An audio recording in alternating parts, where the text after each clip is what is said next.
A very warm welcome all of you. I hope you are doing well. My name is Nadeem. Welcome to Academia Social Work YouTube channel. आपका Academia Social Work YouTube channel पर बहुत बहुत स्वागत है और साथ ही मैं आपको इंटरनेशनल वुमेंस डे की भी बहुत बहुत शुभकामनाएं देता हूं। जैसे कि आज 8 मार्च है और इंटरनेशनल वुमेन डे है, तो आपको इसके साथ साथ मैं आपको यहाँ भी एग्ज़ाम से कनेक्ट करने की कोशिश करूँगा। आपको 8 मार्च 2025 का ये तो याद हो गया कि आज क्या है, हमारा इंटरनेशनल वुमेन डे है। लेकिन साथ ही आपसे मैं थोड़ा सा कोशिश करूँगा, आप थोड़ा एफर्ट करें कि इस वीडियो को देखने के बाद गूगल पर जाएं और देखें गूगल पर सर्च करके कि इस इंटरनेशनल ईयर की, इस इंटरनेशनल वुमेंस डे की थीम क्या थी। ठीक है, आप इतना करेंगे तो आपको हमेशा जो है लंबे समय तक याद रहेगा, क्योंकि आपका एग्ज़ाम बहुत नियर है। 25 मार्च को आपका एग्ज़ाम 22 मार्च को आपका एग्ज़ाम होने जा रहा है, तो उसके लिए आपको हो सकता है कि क्वेश्चन वहाँ से बन जाए। मैं आज इस वीडियो में बहुत सारी चीज़ें बात करूँगा। सबसे पहले ये कि अब तक मैंने क्या क्या करा दिया है अपने यूट्यूब चैनल पर। जो भी CUET PG MSW के लिए प्रिपरेशन कर रहे हैं, जिनका पेपर कोड है HUQP21, ठीक है।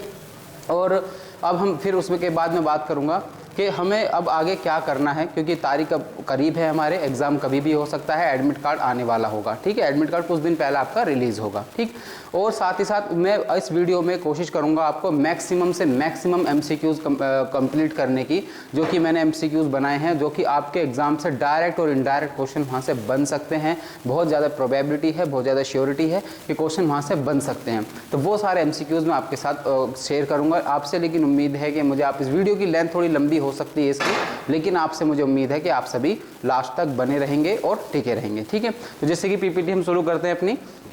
तो यहाँ पर जो CUET PG MSW HUQP21 के लिए प्रिपरेशन कर रहे हैं, उनका जैसे यहाँ पर तारीख लिखी है 22 मार्च 2025 को एग्ज़ाम होने जा रहा है। ठीक है, तो इसमें हम आगे देखते हैं। ये मेरा सोशल मीडिया हैंडल्स है, अगर आप मुझे वहाँ पर शेयर कर वहाँ पर मुझे आप फॉलो कर सकते हैं। इंस्टाग्राम के लिए MD Nadeem Tyagi 11 and YouTube channel आप जिससे बहुत फेमिलियर हैं। आप सभी का सपोर्ट है, प्यार है, जिसके वजह से मेरा 5500 सब्सक्राइबर भी क्रॉस हो गए हैं। Thank you so much for this. फिर उसके बाद आप मुझे लिंक्डइन पे ही फॉलो कर सकते हैं, जो कि मोहम्मद नदीम के नाम से है। आप यहाँ मुझे सोशल मीडिया हैंडल्स पे भी फॉलो कर सकते हैं। ठीक है, उसके बाद हम बात करेंगे 75 क्वेश्चन होंगे। बहुत सारे सवाल आ रहे थे मेरे पास मेल के थ्रू, मेरे इंस्टाग्राम हैंडल के थ्रू, इवन लिंक्डइन पर भी, कि कितने सवाल आएंगे, कैसे आएंगे। लोगों को कुछ कन्फ्यूज़न है, उनको लगता है कि 100 क्वेश्चन पूछे जाएंगे, जिसमें कि 25 क्वेश्चन में आपका numerical ability, quantitative aptitude, English, जिस तरीके का पैटर्न रहा था 2022 का। ठीक है, लेकिन इस बार ऐसा नहीं होने वाला ना, लास्ट टाइम ऐसा हुआ था। 2024 में भी क्या हुआ है, 2024 में भी सिर्फ 75 क्वेश्चंस पूछे गए हैं, जो कि स्पेसिफिक सब्जेक्ट डोमेन के हैं, जो कि सोशल वर्क के हैं, सब्जेक्ट डोमेन के हैं। ओनली और ओनली 75 क्वेश्चंस आपसे पूछे जाएंगे। तो ये आपकी कन्फ्यूज़न बिल्कुल दूर कर दूं मैं, कि ना तो आपसे न्यूमेरिकल एबिलिटी पूछी जाएगी, ना इंग्लिश पूछी जाएगी, ना ही आपसे क्वांट्स किसी प्रकार की रीजनिंग पूछी जाएगी, ना करंट अफेयर्स के रूप में अगर कह सकता हूँ मैं, तो करंट अफेयर्स के रूप में आपसे क्या पूछा जा सकता है, स्कीम्स पूछी जा सकती है, नेशनल स्कीम्स के बारे में आपसे पूछा जा सकता है। ठीक है, तो 75 क्वेश्चन होंगे। ये मुझे स्पेसिफिकली पेपर में डालना पड़ा, क्योंकि बार बार मेरे से सवाल आ रहे थे, तो इसलिए मैंने इसको डाला यहाँ पर कि आपसे सिर्फ और सिर्फ 75 क्वेश्चन पूछे जाएंगे, जो कि आपके सब्जेक्ट डोमेन के हैं। वो है आपका सोशल वर्क HUQP21। उसका प्रॉपर सिलेबस है, वो सिलेबस भी मैं आपको दिखा दे रहा हूँ। अब यहाँ पर 20 दिन है, क्या करना है उसके बारे में थोड़ा थोड़ा मैंने पॉइंट लिखा है। इसमें क्या रिवीजन करना है। जिनके पास मेरे नोट्स हैं, जिन्होंने मेरे नोट्स लिए हैं, उनको क्या करना है, जो नोट्स उन्होंने पढ़ने के बाद खुद से इवन मेरे पास शेयर कर रहे हैं लोग, फोटोज़ भी आते हैं, बड़ा अच्छा लगता है देख के। उन्होंने उसको प्रिंट आउट करा रखा है, जो मैंने PDF के फॉर्म में उनको दिए थे। और बहुत का सवाल ये भी आता है कि वो इंग्लिश में होंगे कि हिंदी में होंगे, तो वो ओनली इंग्लिश में अवेलेबल हैं। और वो कुछ स्टूडेंट्स ने उसको प्रिंट आउट करा रखा है। प्रिंट आउट कराने के उससे नोट्स बना रखे हैं, और साथ ही कुछ और एड ऑन भी कर रखी हैं चीज़ें। तो इस तरीके से जो होलिस्टिक वे में तैयारी कर रहे हैं, वो उनका बहुत ज़्यादा चांसेस हैं कि वो सिलेक्शन हो जाएगा उनका बहुत अच्छी सेंट्रल यूनिवर्सिटीज़ के अंदर। ठीक है, तो आपको जो अब तक मैंने नोट्स दिए हैं उनका रिवाइज करना है, और कुछ नहीं। अब तो 20 डेज भी नहीं बचे हैं आपके, कम ही बचे हैं। ठीक है, अटेम्प्ट MCQs जितने मैंने MCQs भी दिए हैं आपको, मैंने 3000 प्लस MCQs जो है आपको दिए हैं। अगर मैं 3000 MCQs को डिवाइड कर दूं अगर 75 से, तो ऑलमोस्ट 40 पेपर बैठते हैं। 40 MCQs मतलब 40 मॉक पेपर बैठते हैं आपके। अगर आप उनको भी अटैम्प्ट कर लोगे तो आप बहुत ज़्यादा अपनी कॉन्सेप्चुअल क्लैरिटी आपको बढ़ेगी, समझदारी बढ़ेगी, और किस तरीके से आप क्वेश्चंस को अटैम्प्ट कर पा रहे हो, कितना समय लग रहा है, वो सब चीज़ें जो है आप अच्छे से कर पाओगे। तो वो अगर किसी ने ले लिया है तो वेल एंड गुड, नहीं लिया है तो अभी भी समय है, अभी भी ले सकते हैं, तो अभी भी कर सकते हैं आप। ठीक है, तो नोट्स अगर किसी को चाहिए, नोट्स अगर किसी ने नहीं लिए हैं तो नोट्स नोट्स भी अगर मैं कहूँ, अगर अभी भी एग्जाम का टाइम कम है, लेकिन अगर कोई डेडिकेटेड होकर सिर्फ और सिर्फ उसी को समय से ध्यान से पढ़े, सिर्फ उसी पर समय बिताए अपना, तो कवर किए जा सकते हैं, ठीक है। लेकिन एमसीक्यूज़ पे अगर आप मैं कहूँ तो एमसीक्यूज़ पे भी आप आ सकते हैं, जो कि 3000 एमसीक्यूज़। अगर आपको ये चाहिए तो मेरी जीमेल आईडी आपको पता ही है, जीमेल आईडी है मेरी academiaswat@gmail.com। आप मुझे उस पर मेल करिए, आप मुझे मेल करेंगे, मैं उसको आपको रिप्लाई कर दूंगा, ठीक है। तो मैं आपको एमसीक्यूज़ भी वहाँ मिल जाएंगे। विजिट वेबसाइट्स, कौन कौन सी वेबसाइट से, ज़्यादा वेबसाइट में, जैसे मैंने करंट अफेयर्स की स्पेसिफिकली बात की है, तो करंट अफेयर्स में मैंने बात की है आपको, जैसे ministry of women and child development, ministry of environment, ministry of social justice, ठीक है। इस तरीके जो मिनिस्ट्रीज़ हैं हमारी, इन मिनिस्ट्रीज़ के वेबसाइट को अगर विजिट करेंगे तो आप कुछ स्पेसिफिकली प्रोग्राम्स, कुछ थीम्स, कुछ चीज़ें जो आपको वहाँ पर नज़र आएंगी, वहाँ से सवाल बन सकता है। तो इसलिए मैं आपसे बोल रहा हूँ विजिट करनी वेबसाइट, ये भी मैंने आपको बताया कौन सी मिनिस्ट्रीज़ की वेबसाइट आपको विजिट करनी है। इन्वायरमेंट समिट्स, ये बहुत इंपॉर्टेंट है। अभी हाल फिलहाल में जितने भी इन्वायरमेंट समिट्स हुई हैं, किसका के पीछे क्या एजेंडा रहा है, किसके क्या थीम रही है और वो कहाँ पर हुई है, बस ये बेसिक जानकारी, ज़्यादा भी डीप में नहीं जाना है, ये जानकारी आप इन्वायरमेंट समिट्स के बारे में ले सकते हैं। और मैं कहूँगा जो भी जितने मेरे नोट्स लिए हैं, एमसीक्यूज़ अटैम्प्ट किए हैं, रेगुलर वीडियोज़ में अपलोड कर चुका हूँ, उनको भी आप देखते आ रहे हैं और मेरे साथ बने हुए हैं, किसी न किसी रूप में कनेक्ट हैं, चाहे टेलीग्राम के थ्रू हों या फिर यूट्यूब पे कमेंट्स बॉक्स के थ्रू हों या फिर आपने जीमेल के थ्रू या फिर इंस्टाग्राम के थ्रू। तो आप जो है कॉन्फिडेंट फील करिए, आपका एग्ज़ाम ज़रूर से ज़रूर निकलेगा, ठीक।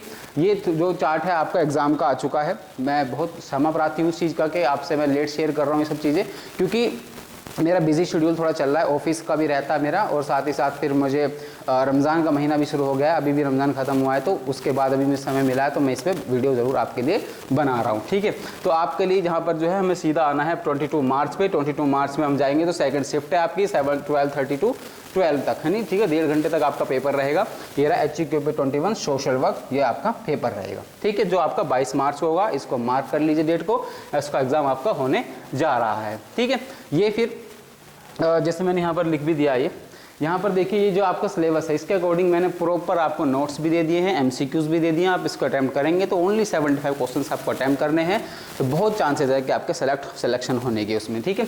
और कुछ लोग कहते हैं कि जामिया का भी क्या कवर हो सकता है, कि हाँ जामिया का भी जो है मोस्टली, और मतलब डिक्लेयर एज सच नहीं है, लेकिन फिर भी सवाल यहीं से बनते हैं, तो उसका भी उससे कवर अप होता है। और लास्ट टाइम काफ़ी बच्चों का भी सिलेक्शन जामिया में भी हुआ था, ठीक है, जिन्हों का काफ़ी एक्नॉलेजमेंट भी किया, उन्होंने मुझे रिगार्ड्स भी दिया, तो इसको उनका बहुत बहुत थैंक यू। यहाँ पर मेरी मेल आईडी भी लिखी है, यहाँ पर academiaswat@gmail.com, ठीक है। यहाँ पर करंट अफेयर्स के लिए जैसे मैं बताता हूँ, विजन IAS के नाम से मैगजीन है, जो मंथली मैगजीन आती है, लेकिन वो बल्कि है, तो आप प्रॉपर आपको नहीं पढ़नी है ना, प्रॉपर नहीं पढ़नी है, उसमें सिर्फ सेलेक्टेड पढ़नी है। वो कैसे पढ़नी है वो भी बता चुका हूँ मैं यूट्यूब चैनल पे, फिर भी आपको थोड़ा सा बता देता हूँ। जिसमें आपको पढ़ना है पॉलिटी का सेक्शन, बहुत ओवरव्यू जैसा, एक मतलब एक ग्लैंस जैसा पढ़ना है आपको, बहुत ज़्यादा डीपली स्टडी नहीं करनी उसकी। आपको polity, economy, environment, social issues और मिसलेनियस, ये आपको जो है इसमें पढ़ने हैं, ठीक है। उसमें आपको ये पढ़ना है, ज़्यादा पोर्शन उसका पढ़ना ही पढ़ना है, ठीक है। फिर मिनिस्ट्री वेबसाइट जो मैंने आपको बताया, SJ, WCD, RD में रूरल डेवलपमेंट या फिर इन्वायरमेंट और हेल्थ, ठीक है। SJ मतलब सोशल जस्टिस, ठीक। आगे बढ़ते हैं, थैंक यू सो मच। ये तो रही ये PPT खत्म, लेकिन ये वीडियो यहाँ खत्म नहीं होगी, PPT यहाँ पर खत्म हो गई है, क्योंकि मैं अब आपके साथ शेयर करूँगा क्या, अब आपके साथ मैं शेयर करूँगा MCQs, जो आपके लिए बहुत इंपॉर्टेंट है, क्योंकि 22 तारीख को आपका एग्जाम होने जा रहा है। तो मैंने बहुत टॉपिक्स को कवर करने की इसमें कोशिश की है, और आपके लिए ये मैंने तैयार किया है कुछ सवाल, ये 22 मार्च के नाम से ही मैंने प्रॉपर बनाया है, आपके सामने आ गए। तो इन सवाल के लिए मैंने भी नहीं सोचा, है काफ़ी अच्छे सवाल हैं, बहुत ज़्यादा सवाल हैं इसके अंदर, लेकिन मैं पूरी कोशिश करूँगा इसके इस PPT के अंदर जितने भी क्वेश्चंस हैं आपके साथ मैक्सिमम से मैक्सिमम आपके साथ अटैम्प्ट कराऊँ इस वीडियो में। जो रह जाएंगे उसको हम PDF के फॉर्म में देख लेंगे। अभी तक मैंने भी नहीं सोचा कि वीडियो की लेंथ कितनी होने जा रही है, लेकिन फिर भी आप सभी से रिक्वेस्ट है कि एक बार वीडियो देखने आए हैं, एग्जाम आपका करीब है, तो इसको पूरा लास्ट तक देखें। जो सीरियसली सिंसियरली प्रिपरेशन कर रहे हैं उनके लिए वीडियो बहुत बेनिफिशियल होने जा रही है, आप 22 मार्च को खुद फील करोगे, ठीक है। तो हम शुरुआत कर लेते हैं। यहाँ पर मैंने हेडिंग भी इस तरीके से आपकी डाली है। ये एक चीज़ और बताऊँ, ये जो MCQs मैंने बनाए हैं, ये थोड़ा अलग, जो मैंने MCQs अब तक शेयर किए हैं उनसे भी थोड़ा अलग से भी बनाए हैं, अभी हाल फिलहाल के ट्रेंड को देखते हुए, ठीक है। जो आप MCQs आपको शेयर कर दिए हैं वो भी, अगर आपको वो भी दे दूंगा मैं, और ये भी इसके साथ अटैच कर दूंगा फाइल, या फिर एक काम करूंगा, इसको मैं टेलीग्राम चैनल पर भी अपने अपलोड कर दूंगा, ठीक है। आप इसको देखना, लेकिन यहाँ पर वीडियो को जरूर देख के जाना भी। Which section companies act 2013 mandates corporate social responsibility in India. अब यहाँ पर सबसे पहले इस सवाल में ही 2-3 सवाल में से आंसर निकालने निकालना। एक तो ये कि कंपनी एक्ट के अंदर आता है CSR जो कि 2013 का है, इससे ऐसे सवाल बनेगा। डायरेक्ट यही एज इट इज प्रिंट हो जाए, लक बाई चांस है, लेकिन फिर भी सवाल में से किस तरीके से चीज़ों को समझना है मैं अभी से पहले सवाल में बताकर चलूंगा, ताकि मैं ज़्यादा से ज़्यादा सवाल का आंसर करा सकूं, आपको अटेम्प्ट करा सकूं। ये मेरी प्राथमिकता रहेगी इसमें, ठीक है, मेरी प्रायोरिटी इसी पे रहेगी। तो ये क्या आपका सेक्शन 35, सेक्शन 135 जो है कि बात करता है आपका CSR के बारे में, ठीक है। ये आपका पहला सवाल है, इसको समझना है, इसको टुकड़ों में बांटना है। तो इसमें क्या समझना है, तो कंपनी एक्ट 2013 है जो मैंडेट करता है, ऑप्शनल नहीं है। यहाँ से सवाल बनेगा कि ऑप्शनल है, ऑप्शनल नहीं है, मैंडेट है। स्टेटमेंट में दे सकते हैं, अजर्सन रीजन में दे सकते हैं, ठीक है। तो मैंडेट करता है ये कॉर्पोरेट सोशल रिस्पांसिबिलिटी, सेक्शन 135, ठीक है। अब उसके बाद करता है which of the following companies are required to comply with CSR provision under the section 135 companies act 2013, ठीक। अब ये पूछ रहा है कौन कौन से क्राइटेरिया है जिससे कि CSR के लिए मैंडेटरी होता है। तो यहाँ पर सबके आपके सामने ऑप्शन है, companies with a net worth of 500 crore और मोर, 500 करोड़ और मोर नेट वर्थ, टर्नओवर कितना 1000 करोड़ और नेट प्रॉफिट 5 करोड़। और ये भी कॉन्जिक्यूटिव लास्ट 3 फाइनेंशियल ईयर के हिसाब से देखा जाता है और उसका एवरेज निकाला जाता है। ये अलग चीज़ है, शायद इतना डीप से आपसे नहीं पूछेंगे, ठीक है। आगे बढ़ते हैं फिर CSR रूल में जो मैंडेट है कितना प्रतिशत खर्च करने का, उसमें net profit of the last 3 year. देखो यहाँ पर आगे question, last 3 year must be spend on CSR activities, कितना प्रतिशत है, 1, 5, 10, 20। तो यहाँ आपके सामने ऑप्शन है 2। इसका सही आंसर क्या है हमारा 2। सही आंसर क्या हो जाएगा हमारा, इसका 2 हो जाएगा, ठीक है। एक बार ट्राई करता हूँ, अगर यहाँ पर ये एडिट करने का ऑप्शन देता है तो मुझे ठीक है, नहीं टेक्स्ट एडिटर नहीं, सॉरी,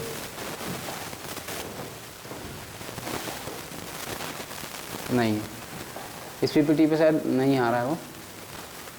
चलो कोई नहीं, हम ऐसे ही चला लेंगे, है ना। अगला देखते हैं। Okay, thank you so much. ये आ गया, ठीक है। तो यहाँ पर है which amendment of the Companies Act introduce the provision of unspent CSR fund to be transfer to a fund specific schedule 7। अब शेड्यूल 7 में किसकी बात करता है, शेड्यूल 7 में उस चीज की बात की जाती है कि वहां पर डिफाइन है कहाँ पर आप ये पैसा खर्च कर सकते हो। यहाँ पर मेंशन है वो कौन सा शेड्यूल है, शेड्यूल 7। तो क्वेश्चन ऐसे बनेगा, तो शेड्यूल पूछे थे तो इस तरीके से आपको उसका आंसर देना है। तो यहाँ पर आंसर क्या है, कंपनी अमेंडमेंट एक्ट 2019, ठीक है। आगे अगर हम बढ़ें तो इसमें आएगा CSR परमिशन एक्टिविटी। देखो CSR परमिशेबल एक्टिविटी जो है शेड्यूल 7 के अंदर आती है, ठीक है। Which company following is not listed under the schedule 7 of the Companies act 2013 for the CSR expenditure. यहाँ पर ऑप्शन पूछ रहा है आपसे कि किसमें कौन सी एक्टिविटीज इंक्लूड नहीं है, किसमें शेड्यूल 7 के अंदर। तो उसमें क्या है कि प्रमोशन ऑफ एजुकेशन ये तो है, इरेडिकेशन ऑफ हंगर पॉवर्टी ये भी है, पॉलिटिकल डोनेशंस ये नहीं है, ये फिर एक और ऑप्शन देखें, protection of national heritage and art, बिल्कुल ये भी है। तो इसका क्या है हमारा सही आंसर क्या हो जाएगा, हमारा C हो जाएगा। मतलब जो पॉलिटिकल डोनेशंस हैं वो CSR के अंडर में नहीं आते हैं। अगर किसी कंपनी के अंडर CSR का कोई फंड बनता है तो वो CSR का फंड अगर वो ट्रांसफर कर दें किसी पॉलिटिकल पार्टी को, किसी पॉलिटिकल ऑर्गेनाइजेशन को, अगर वो डोनेट कर दें तो उसका मतलब ये नहीं कि वो CSR में काउंट कर लिया जाएगा। CSR के काउंट के लिए अब हमें क्या चीज़ सामने आ गई, हमारे सामने ये भी लिस्ट आ गई कि CSR का पैसा कहाँ कहाँ खर्च किया जा सकता है, ठीक है। तो इस तरीके से समझते हुए चलना है। ये रहा under schedule 7 CSR activities must be focus on which of the following, ठीक है।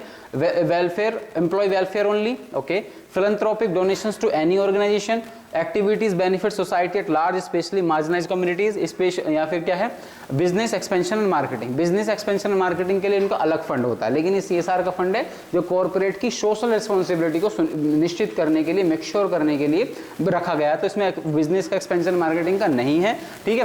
वेलफेयर ओनली एम्प्लॉय का वो भी नहीं आता है। तो फिलैंथ्रोपिक एनी ऑर्गेनाइजेशन नहीं है, कोई भी ऑर्गेनाइजेशन 3 साल से पहले रजिस्टर्ड हो, सोसाइटी रजिस्ट्रेशन एक्ट के अंदर रजिस्टर्ड हो, 3 साल से वो काम कर रही हो, उसका ट्रैक रिकॉर्ड अच्छा हो, लिस्टेड हो, तब जाके उसको CSR फंड दिया जा सकता है, ठीक है। और इसमें एक मिनिस्ट्री है, मिनिस्ट्री ऑफ कॉर्पोरेट अफेयर्स, जिसका भी एक अच्छा रोल होता है, वो आगे भी समझाएंगे, सवाल उसमें भी आ सकते हैं, ठीक है। अगला सवाल है आपका CSR इंप्लीमेंटिंग एजेंसीज कौन सी हैं। तो विच of the following is eligible, देखो वही सवाल जो मैंने पूछा था उसमें आंसर में आएगा भी, eligible implementing agency for CSR activities, any for profit organise company, okay, a section 8 company, public trust, societies with at least 3 year of track record, okay, only government organisation. देखो ज्यादा ऑप्शन नहीं पढ़ेंगे, सीधा आंसर पर जाएंगे, वीडियो बहुत लंबी हो जाएगी हमारी, ठीक है। तो सेक्शन 8 बात करता है कि पब्लिक ट्रस्ट हो, सोसाइटी एटलीस्ट 3 साल का उसका ट्रैक रिकॉर्ड रहा हो, ठीक है। उसके बाद विच of the following is not implementing agency of CSR, not implementing पूछा है क्वेश्चन को, यहाँ जरूर पढ़ना एक बार, नोट बोला उसने, है ना। And implementing agency for CSR, इसमें आंसर क्या है, ए प्राइवेट अनरजिस्टर्ड कंसल्टेंसी फर्म, ये नहीं आएगा। ये बाकी सब हो सकते हैं रजिस्टर, जो कि 3 साल से रजिस्टर हो, कंपनी इन हाउस डिपार्टमेंट उनका CSR का हो, या सेक्शन 8 जो भी हमने पीछे बात की, ठीक है। तो इसमें क्या आंसर आएगा इसका, हमारा ए, जो प्राइवेट अनरजिस्टर्ड कंसल्टेंसी फर्म को हम CSR का फंड नहीं दे सकते, वहां पर उसको इंप्लीमेंटिंग एजेंसी नहीं बना सकते हैं, ठीक है। CSR project identification, evaluation and monitoring, इसके ऊपर जो सवाल है, which of the following is the first step in CSR project implementing budget allocation, identification of CSR needs and stakeholder consultancy, या public and branding, project closure और report. तो इसका सही आंसर क्या आएगा हमारा, जो फर्स्ट स्टेप है CSR प्रोजेक्ट इंप्लीमेंटेशन में, identification of CSR needs and stakeholders consultation, ठीक है। इसका सही आंसर होगा हमारा बी। मॉनिटरिंग एंड इवैल्यूएशन का प्रोजेक्ट टिपिकली इंक्लूड करता है रेगुलर इंपैक्ट असेसमेंट, रैंडम, या फिर करता है ये personal opinions of board members, या अवॉइडेंस ऑफ डॉक्यूमेंटेशन। इसमें रेगुलर इंपैक्ट असेसमेंट जो है हमारा सही आंसर होगा। CSR के लिए ब्रांडिंग वैल्यू एडिशन में CSR impact assessment is mandatory companies with budget of 5 crore और मोर, ठीक है, 5 करोड़ और मोर। तो इसमें ब्रांडिंग इन CSR प्राइमरीली हेल्प्स इसमें करती है, इन्हांस करती है कॉर्पोरेट की रेपुटेशन को भी, और साथ ही स्टेक होल्डर ट्रस्ट भी उसमें जनरेट करते हैं। अगर कोई कंपनी CSR का फंड एक्सपेंडिचर करती है किसी भी सोसाइटी के एरिया पे, चाहे वो एजुकेशन पे, हेल्थ पे, या फिर वोकेशनल ट्रेनिंग पे, किसी भी प्रकार से जो एम्प्लॉयमेंट जनरेशन, तो उसमें जो है वो सोसाइटी में वो कंपनी का जब नाम, ब्रांड, लोगो जब वहाँ तक जाता है जो कि अच्छा काम करती है, तो उसका भी उसका पॉजिटिव इंपैक्ट उसके लिए होता है, ठीक है। उससे रेपुटेशन पे उसको फायदा मिलता है, ठीक है। अब इसमें कि CSR expenditure must be disclose in which financial and document of a company. अब उसमें पूछा है कौन सा डॉक्यूमेंट ऐसा जिसमें कि CSR का जितना भी हमारा जो एक्सपेंडिचर हुआ है उसमें डिस्क्लोज करना होगा। तो आपके सामने एनुअल रिपोर्ट, जो CSR की एनुअल रिपोर्ट होगी, उसमें आपको वो दिखाना पड़ेगा। Which of the following is a mandatory reporting requirement. तो filing a CSR report as a part of boards annual report. जो भी कोई कंपनी होती है उसमें बोर्ड मेंबर भी होते हैं, उसमें बोर्ड मेंबर 3 हो सकते हैं, 3 से 5 हो सकते हैं। इसमें दो तो रहेंगे उस कंपनी के ही, और बाहर से भी एक को रखा जा सकता है, ठीक है। तो उसको बनाते हैं कंपनी का CSR बोर्ड, ठीक, जो कि डिसीजंस लेता है CSR के फंड एक्सपेंडिचर पर, और उसका पूरे रिपोर्टिंग वगैरह का काम उसका रहता है, ठीक।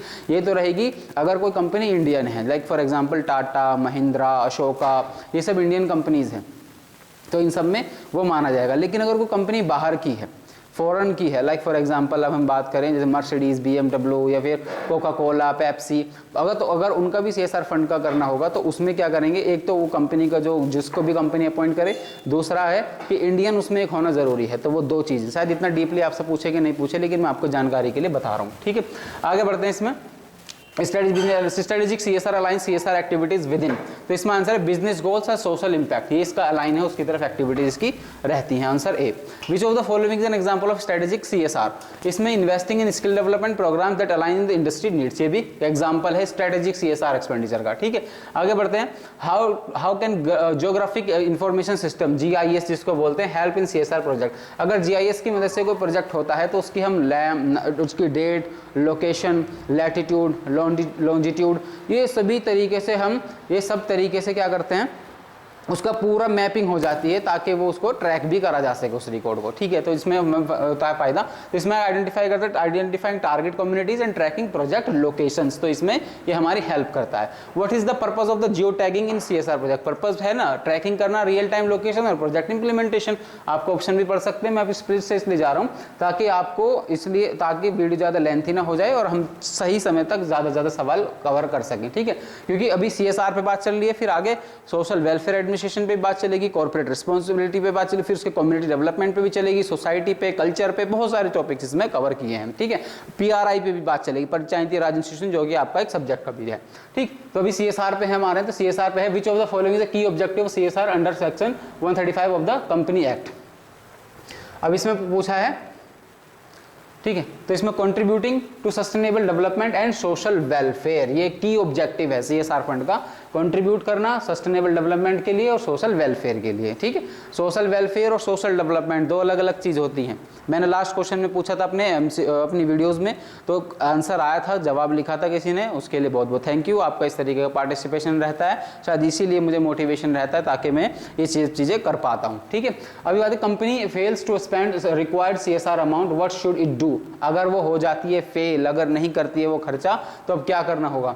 अब यह है provide explanation in the board report, अब एक्सप्लेन करो कि क्यों नहीं खर्च कर पाए, एंड ट्रांसफर कर दो unspent amount to the prescribe fund if applicable. ठीक, अब उसके बाद है Which of the following statement about CSR rules under the Company Act 2013 is correct? तो CSR project should be executed within India, बाहर के नहीं, within India। और बाकी ऑप्शन होंगे लेकिन इसका सही आंसर जो है वो ही आएगा। ठीक, उसके बाद as per the company CSR policy amendment rules 2021 a company CSR committee is required to approve CSR projects, monitor implementation and recommendation CSR policy changes। ठीक है, ये इसमें रूल में चेंज आया है।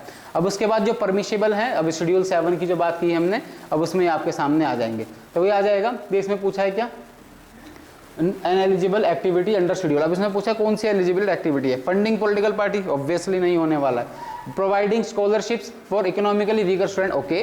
बाइंग ऑफिस फर्नीचर, बिल्कुल नहीं। Hosting an annual company party, of course not, बिल्कुल नहीं। तो इसका क्या answer, providing scholarship for economically weaker section students के लिए ये CSR के शेड्यूल 7 में लिस्ट में आता है। Which sector is not covered under schedule 7, not cover. Rural development projects, okay. Scientific and research sport development, बिल्कुल। Religious donation to temples and churches, नहीं। और इसमें हेल्थ केयर इंक्लूडिंग कोविड-19 रिलीफ, तो इसमें सब कुछ हो सकता है सिवाय इसके religious donation to temples and churches, तो वहां पर नहीं इसको दे सकते। ठीक, उसके which type of organisation eligible to act and implementing agency for the CSR, कौन कौन सी कंपनी होगी, उसकी एलिजिबिलिटी क्या रहेगी अगर उसको इंप्लीमेंटिंग एजेंसी बनना है। तो वही मैंने बताया, जो आपको रजिस्टर्ड होना चाहिए, 3 साल का ट्रैक होना चाहिए। CSR implementing agency have under CSR rules 2021, तो registration under act CSR 1 form with MCA मतलब मिनिस्ट्री ऑफ कॉर्पोरेट अफेयर्स, इसको सारी रिपोर्ट सबमिट करनी पड़ती है हर कंपनी को, अपनी CSR रिपोर्ट को वहां पर रिपोर्ट करनी पड़ती है, ताकि वहां पर अपना दिखा सके कि इतना हमारा स्पेंड, इतना हमारा अमाउंट था CSR फंड का, इतना हमने एक्सपेंडिचर किया, कैसे कैसे किया, वो पूरा एक रिपोर्ट बन के जाती है। तो वो कौन सी मिनिस्ट्री को रिपोर्ट करते हैं, ये MCA, ministry of corporate affairs. Okay, आपके सामने ऑप्शन आ गया। अब उसके बाद है identification, evaluation and monitoring. What is the first step in CSR project, identification, conducting baseline survey and stakeholder consultation. उसके बाद मॉनिटरिंग के लिए CSR प्रोजेक्ट टिपिकली इन्वॉल्व किसको करती है, रेगुलर ऑडिट करती है, सोशल ऑडिट हो, CA द्वारा ऑडिट कराया जाए, या फिर देखो सोशल ऑडिट एक अलग चीज़ है ना, और जो हम वैसा ऑडिट करते हैं CA के थ्रू ऑडिट कराते हैं, स्टैट्यूटरी ऑडिट जिसको बोलते हैं, वो एक अलग चीज़ है। ठीक है, और इंटरनल ऑडिट भी होता है। तो इस प्रकार से रेगुलर ऑडिट्स, प्रोग्रेस ट्रैकिंग। अब ये है हमारा impact assessment CSR project mandatory for company spending at least how much on CSR, तो कम से कम जो है इम्पैक्ट असेसमेंट के प्रोजेक्ट के लिए मैंडेटरी है। इम्पैक्ट असेसमेंट उस प्रोजेक्ट का कराया जाएगा जिसका कम से कम 5 करोड़ का उनका एक्सपेंडिचर हो। ये सवाल इस तरीके से है, impact assessment of CSR project is mandatory for company spending at least how much on CSR, तो कितना 5 करोड़। ठीक है, Which of the following is a key benefit of branding CSR initiative, enhancing corporate reputation, community trust, obviously. In which report must companies disclose their CSR expenditure, तो CSR expenditure किस में करेंगे, board direct से annual report में। ठीक, उसके बाद CSR expenditure should be accounted under which financial category, कौन सी कैटेगरी में आएगा, CSR स्पेसिफिक एक्सपेंडिचर कैटेगरी के अंदर ये सब आ जाएगा। ठीक, अब ये आ गए हमारे सवाल। अब CSR के सवाल जो है कुछ टाइम में खत्म होने वाले हैं, उसके बाद शुरू होंगे हमारे अलग टॉपिक के सवाल। तो ये आपसे सवाल बनते रहेंगे इस तरीके से। प्राइमरी ऑब्जेक्टिव क्या है बिजनेस स्ट्रेटेजी का, to generate long term business and social impact. अगर लॉन्ग टर्म चलाना है, सोसाइटी के, इन्वायरमेंट के जो रिसोर्सेज को आप यूज कर रहे हो, तो साथ बैक उसको कुछ नहीं दे रहे हो, तो बहुत जल्दी एक्सप्लोट हो जाओगे, वो एग्जॉस्ट हो जाएंगी चीजें, फिर आप उसको चीजों को रनिंग नहीं कर पाओगे। अगर रनिंग करना चाहते हो तो उनको भी कुछ ना कुछ वापस आपको बैक करना पड़ेगा। तो इसके लिए generate long term business and social impact. Which of the following is an example of strategic CSR? The developing skill training program for future employees. अभी how can GIS वो by mapping locations for effective project implementation, GIS का इसलिए इस्तेमाल होगा। Geo tagging भी for the same purpose to track the exact location of the project implementation। और ये है, यहाँ से सवाल आपसे बन सकता है, ये improve CSR accountability and transparency, तो blockchain for secure financial transaction, blockchain technology का इस्तेमाल किया जाता है। अब आता है सवाल आपसे लार से, लैंड रिफॉर्म्स आपसे सवाल बन सकता है लैंड रिफॉर्म से, तो इसलिए भी यहाँ पर आपके सामने आता है लार, यानी land acquisition, rehabilitation and resettlement act 2013, जो कि 2013 में आया था। ठीक, अब इसके कुछ क्या प्रावधान है उस पर हम थोड़ा थोड़ा बात कर लेते हैं आपके सामने। तो इसमें सबसे पहला सवाल जो आपसे पूछा है, right to fair compensation transparency rehabilitation act. ठीक है, ये थोड़ा सा इसकी जानकारी दी है, ब्रीफ दिया है इसके बारे में, मैंने रिपील्ड करा है इसने। हाँ, यहाँ सवाल बन सकता है आपसे, और मैंने MCQs में भी डाला हुआ है ताकि आपको रिवीजन भी रहेगा। कुछ चीज़ें अगर दोबारा से आती हैं तो वो रिवीजन में होकर पक्की हो जाएंगी, आपकी कंफर्म हो जाएगा आपका।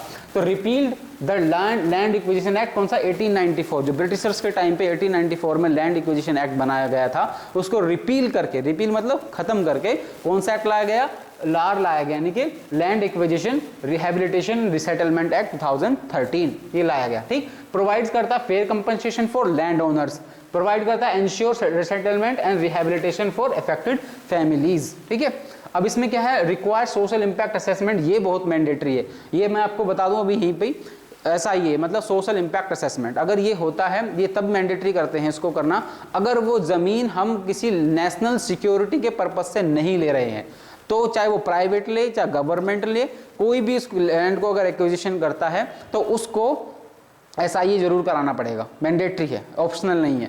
ऑप्शन वहाँ पर जब नेशनल सिक्योरिटी की बात आएगी तो वहाँ पर ऑप्शनल है, वहाँ पर ये जरूर नहीं है। फिर उसके बाद भी उन्होंने रखा है 70%, देखो मैंडेट करा है 70% कंसेंट, वो कि बहुत बड़ा नंबर है 70%। जितने भी आप स्टेक होल्डर्स, जितनी ज़मीन है उनसे ज़मीन लेने जा रहे हैं, उन ज़मीन ओनर जो भी किसान हैं जो भी हैं, उनसे आपको 70% लोगों से कंसेंट लेना पड़ेगा। तो कितना एक तरीके से पार्टिसिपेटरी हो गया ये, है ना। तो मैंडेट करता है consent 70% of land owners for public PPP के लिए, पब्लिक प्राइवेट पार्टनरशिप प्रोजेक्ट्स के लिए 80% फॉर प्राइवेट, जो ओनली प्राइवेट के लिए उसके लिए 80 करना पड़ेगा, PP के लिए कितना करना पड़ेगा, 70% के लोगों की रजा उसमें होनी चाहिए। आगे बढ़ते हैं, राइट, तो यहाँ से सवाल बन सकता है ये, the forest rights act 2016 schedule tribes and other traditional forest dwellers recognition of forest rights act 2006, ये क्या बात करता है, प्रोटेक्ट करता है land and livelihood rights of tribal communities and forest dwellers, recognise करता है इंडिविजुअल्स एंड कम्युनिटीज को right cover forest land and prevent करता है forced eviction without due process and RNR rehabilitation and resettlement. ठीक है, तो ये इसके लिए बात करता है कौन सा, फॉरेस्ट राइट्स एक्ट 2006, जो स्पेसिफिकली शेड्यूल्ड ट्राइब्स के लिए बात करता है, ना कि अदर लोगों के लिए। ठीक है, तो ये फॉरेस्ट ड्वेलर्स के लिए भी आता है इसमें। The coal bearing areas acquisition and land development act 1957, जो कोल या फिर किस तरीके खनिज की कोई जगह मिलती है तो उसको किस तरीके से हम लैंड लेती है गवर्नमेंट, उसकी प्रक्रिया इसमें बताई गई है। फैसिलिटेट करता है land acquisition for coal mining project, does not mandate prior consent from the land owners, ये कंसेंट नहीं चाहिए इसमें। अगर किसी जमीन पे कहीं पर अगर कोल वगैरह चीजें ऐसी निकलती हैं वहां पर, तो वहां पर के लोगों से उसकी कंसेंट लेने की इसमें एक्ट में नहीं है, उनकी कंसेंट हो या ना हो उनको वो देनी ही पड़ेगी। ठीक है, ये ऐसा इसमें है। डज नॉट मैंडेट, ठीक है, provides compensation but lakhs a strong RNR framework, compensation देते हैं, जमीन लेते हैं तो कंपनसेशन देते हैं, बट RNR का कोई स्ट्रॉन्ग फ्रेमवर्क नहीं है इसके अंदर। ठीक है, ये इसका लैक्यूना है। माइंस एंड मिनरल्स, ये मैं बताऊं सवाल किस तरीके से बन पाएगा आपसे, ये तो आप समझ रहे हो उसका मतलब क्या, किसका क्या है, लेकिन सवाल वो यहां से भी बना सकता है कि कौन सा कब आया, क्रोनोलॉजी वे में डाल देगा आपके सामने कि ये कब land reforms, land acquisition rehabilitation resettlement act तो कब आया, उसके बाद वो माइंस एक्ट कब आएगा, फिर उसके बाद पूछेगा, या फिर आपसे पूछ लेंगे फिर कोल बियरिंग डेवलपमेंट एक्ट कब लिया, फिर उसके बाद पूछ लेंगे माइंस एंड मिनरल्स का कौन से ईयर में आया। तो इस तरीके से आपको क्रोनोलॉजी में भी आपको अरेंज करने के लिए आ सकता है, मैच द फॉलोइंग में भी आपके सामने आ सकता है। तो मैं हर पॉसिबल वे बता रहा हूं आपके सामने कि जहां से क्वेश्चन किस तरीके से बन सकता है। ठीक है, तो रेगुलेट करता है mining activities and associated land acquisition, MMDR introduce district mineral foundation होगी, वेलफेयर एंड RNR का मतलब आप समझ ना, रिहेबिलिटेशन रिसेटलमेंट की बात कर रहा हूँ, माइनिंग अफेक्टेड कम्युनिटीज। अब schedule caste and schedule tribes prevention atrocities act 1989 है ना, 1989 ये क्या बात करता है, सेफ गार्ड देता है against force displacement of SC/ST communities, ensure करता है protection of land rights for vulnerable communities के। अगर आप पर्टिकुलर किसी SC कम्युनिटी के लोग से करने जमीन खरीदने जाओगे तो मोस्टली मतलब अगर इंडिविजुअल बेसिस पे देखे तो वो उसी को ट्रांसफर होती है, किसी और को नहीं होती है, दिक्कत आती है उसमें, क्योंकि हो सकता है जोर जबरदस्ती से किसी और को देकर वहां से उनको भगाना चाहते हो, उनका वहां से उनकी ज़मीन को कब्जा करना चाहते हैं, तो कई सारे फैक्टर्स उसमें होते हैं। ठीक, तो यहाँ पर है, तो ये है एट्रोसिटीज प्रिवेंशन एक्ट 1989 जो कि प्रोवाइड करता है सेफ गार्ड SC/ST कम्युनिटीज के लिए, और इन्वायरमेंटल प्रोटेक्शन एक्ट 1986 उसके बाद मैंडेट्स करता है EIA environment impact assessment before development project, address करता है social environment consequences and include करता है डिस्प्लेसमेंट। अब पंचायत एक्सटेंशन 1996 पीसा जिसको बोलते हैं ना, पैसा भी बोलते हैं इसको, 1996। फिर उसका एम्पावर करता है ग्राम सभा को, शेड्यूल ट्राइबल के लिए स्पेसिफिकल है, जो कि PRI है हमारा वो अलग है, जो 1992 में 73rd कॉन्स्टिट्यूशनल अमेंडमेंट के थ्रू आया था वो अलग है, वो आम नॉर्मल कंडीशंस की बात करता है, लेकिन ट्राइबल्स में जो स्पेसिफिकली शेड्यूल्ड ट्राइब्स हैं जो बहुत पिछड़े हैं उनके लिए बनाया गया है ये पेसा एक्ट, 1996 में आया था, जो ग्राम सभा को बहुत पावर देता है, प्रिवेंट करता है किसी प्रकार का डिस्प्लेसमेंट की किसकी ट्राइबल कम्युनिटी की, रिक्वायर करता है consultation before the land acquisition in schedule areas, जो कि शेड्यूल एरियाज हैं आपके। बायोडाइवर्सिटी एक्ट 2002, यहाँ से सवाल देखो बनते हैं, इसलिए मैं आपको ये सारी चीजें करा रहा हूँ क्योंकि आपका एग्जाम बहुत करीब है, 22 मार्च को आपका एग्जाम होने वाला है, ठीक है। प्रोटेक्ट करता है ट्रेडिशनल नॉलेज को, biodiversity dependent livelihoods and prevent displacement of indigenous and community dependent on biological. अब स्टेट स्पेसिफिक आरएनआर पॉलिसीज भी हैं, उड़ीसा की,